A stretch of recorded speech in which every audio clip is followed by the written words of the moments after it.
আসসালামু আলাইকুম। আসলে দীর্ঘদিন যাবৎ চাকরির ব্যস্ততার ফাঁকে কোথাও ঘুরতে যাওয়া হচ্ছিল না। তাই আজকে হাতে কিছুক্ষণ সময় নিয়ে বের হয়ে পড়লাম। এশিয়ার ২য় বৃহত্তম কুমির প্রজনন কেন্দ্র আকিস ওয়াইল্ড লাইফ ফার্ম পরিদর্শন করার জন্য, ভিজিট করার জন্য। এটাকে আপনি চিড়িয়াখানা বলতে পারেন অথবা মিনিয়েচার জু বলতে পারেন। এখানে কিছু প্রাণী আছে, তবে খুবই স্বল্প। আহ দেখা যাক সামনে কি হয়। তো আপনারা যদি কেউ এখানে আসতে চান তাহলে কক্সবাজার থেকে সোজা উখিয়া উপজেলা আসবেন, সেখান থেকে কুতুপালং এবং কুতুপালং বাজার পার হয়ে একটু সামনে গেলেই এই ফার্মে যাওয়ার রাস্তা দেখতে পাবেন। এরপরে যদি আপনাদের চিন্তা সুবিধা হয় তাহলে মামার থেকে জিজ্ঞেস করবেন, মানে গুগল মামা থেকে জিজ্ঞেস করবেন, উনি আসলে আপনাদের সঠিক রাস্তাটা দেখিয়ে দিবে। আর এদিকে যদি আপনারা আসেন তাহলে আমি পরামর্শ দেব আপনারা হেঁটে আসবেন, গাড়ি নিয়ে আসবেন না। কারণ গাড়ি নিয়ে আসলে আপনারা দেখার মতো অনেক কিছু আছে, অনেক জিনিস আছে, যেমন প্রাকৃতিক দৃশ্য, আম বাগান, তারপরে ড্রাগন ফলের বাগান এবং বিভিন্ন খামার, এগ্রো ফার্ম, এগুলো মিস করা যাবেন। এই জন্য আমার পরামর্শ থাকবে আপনারা হেঁটে আসবেন। তো আমরা হচ্ছে যে এই ফার্মের কাছাকাছি চলে আসছে। এটা হচ্ছে যে radiant garden fruits sale centre. এখানে মূলত বাগানে যে ফলগুলো উৎপাদন হয় সেগুলো এই দোকানের মাধ্যমে বিক্রি করা হয়। এই রাস্তা দিয়ে আমরা মিয়া বিবি যখন হেঁটে যাচ্ছি, এই দৃশ্যটা আমাদের দুইজনেরই খুবই চমৎকার লেগেছে। এক পাশে আম বাগান, অন্য পাশে সবজি বাগান, আর দেখতে অনেকটা মিনি সুইজারল্যান্ডের মতো লাগতেছে, যদিও বা নয়, তবে দৃশ্যটা খুবই চমৎকার ছিল। দুপুরের পর যখন রোদ কমে যায় আপনারা তখন আসবেন, তখন দেখতে খুবই চমৎকার লাগে। ফার্মের প্রবেশ মুখে অনেকগুলো গাড়ি দাঁড়িয়ে আছে। আমাদের মতো হয়তো অনেক দর্শনার্থী আসছে যারা এই ফার্মটা দেখতে চায়। এখানে আসার পর আপনাদের ভিতরে ঢুকতে গেলে টিকিট কাটতে হবে। একটা টিকিটের মূল্য 50 টাকা। টিকিট হাতে নেওয়ার সাথে সাথে আপনারা ভিতরে ঢোকার সুযোগ পাবেন এবং এই পুরো এরিয়াটা ঘুরে আসতে আপনার 20 থেকে 25 মিনিট সময় লাগতে পারে। এই খামারে 2010 সাল থেকে আনুষ্ঠানিকভাবে বাণিজ্যিক কুমির লালন পালনের কাজ শুরু হয়। প্রথম দিকে অস্ট্রেলিয়া থেকে আমদানি করা লবণ জল কুমির দিয়ে এই খামারটি গড়ে ওঠে। ইউরোপ, জাপান, সিঙ্গাপুর ও মধ্যপ্রাচ্যের দেশসমূহে কুমিরের চামড়া, মাংস, দাঁত ও হাড় বাণিজ্যিকভাবে রফতানি করা হয়। কুমিরদের বিরক্ত না করার নির্দেশনা দেওয়া থাকলেও কিছু মানুষ আছে নিয়ম নীতি তোয়াক্কা করে না। এরকম একজন মানুষকে আমার ধমক দিতে হয়েছে।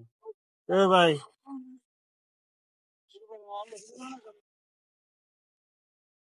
এই পুকুরটা কুমির প্রজননের জন্য ব্যবহার করা হয়। এই পুকুরের চারপাশে বাউন্ডারি ওয়াল দেওয়া আছে যাতে পুকুরের কুমির উপরে উঠে আসতে না পারে।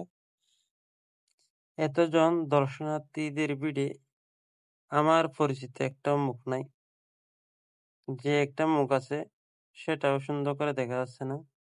সে নিজের মতো করে মোবাইলে ভিডিও এবং ছবি তুলতে ব্যস্ত।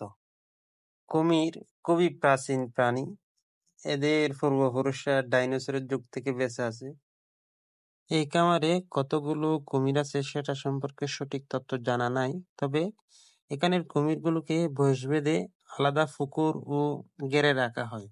নবজাতক কুমিরদের জন্য তাপ নিয়ন্ত্রিত চেম্বার, স্বাস্থ্য পরীক্ষা এবং রোগ নিয়ন্ত্রণ ব্যবস্থা রয়েছে।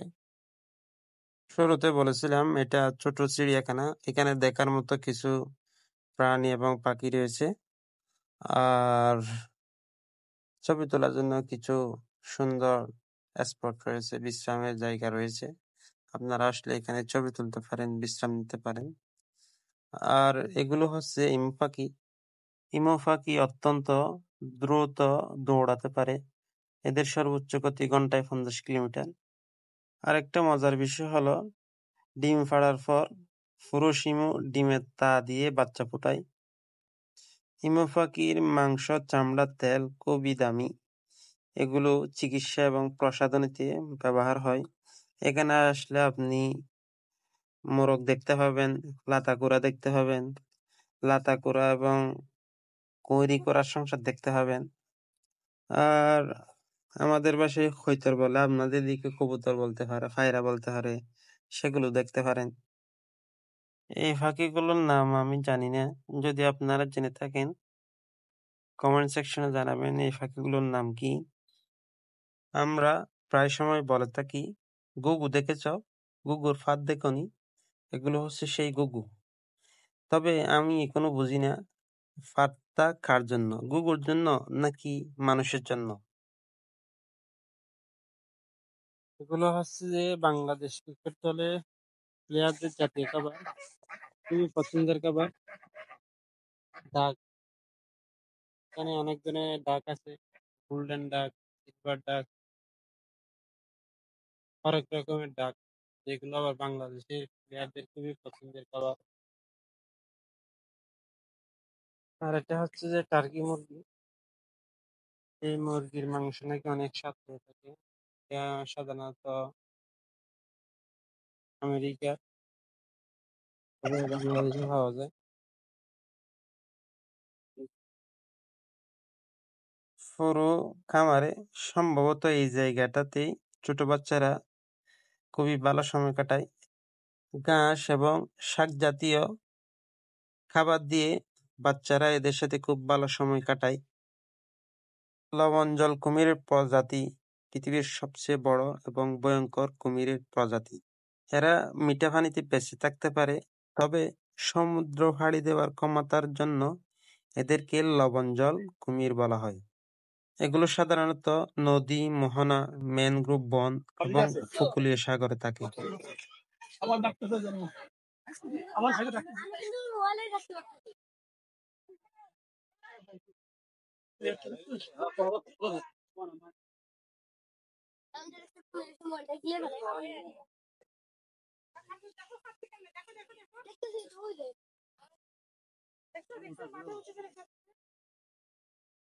আমাদের ভাগ্য খুব ভালো ছিল। আমরা যখন বের হয়ে যাচ্ছিলাম তখনই মূলত কুমিরদের খাবার দেওয়ার সময় হয়ে যায়। আমরা যারা দর্শনার্থী ছিলাম তারা এই কুমিরদের খাবার নিয়ে কাড়াকাড়ি, ভয়ঙ্কর খুনসুটি খুবই চমৎকার ভাবে উপভোগ করেছি। এই লবণজল কুমিরের কামড় পৃথিবীর সবচেয়ে শক্তিশালী কামড়। এরা প্রায় 3700 psi pounds per square inch চাপ প্রয়োগ করতে পারে, যা সিংহ বা হাঙ্গরের থেকেও শক্তিশালী। এই তত্ত্বটা অনেকের কাছে অবিশ্বাস্য মনে হতে পারে। যারা অবিশ্বাস করবেন তারা এই কুমিরের চোয়ালের মধ্যে নিজের মাথাটা দিয়ে দেখবেন আপনারা এই তত্ত্বটা বিশ্বাস করে ফেলবেন। এই কুমির সাধারণত 70 থেকে 80 বছর পর্যন্ত বাঁচে, তবে সর্বোচ্চ 100 বছর পর্যন্ত বেঁচে থাকার রেকর্ড পাওয়া যায়। মানুষের সাধারণত রাতকানা রোগ হয়ে থাকে, তবে এই কুমিরদের দিনকানা রোগ আছে। এরা দিনে ভালো দেখতে পায় না, তবে রাতের অন্ধকারে খুব ভালো দেখতে পায়।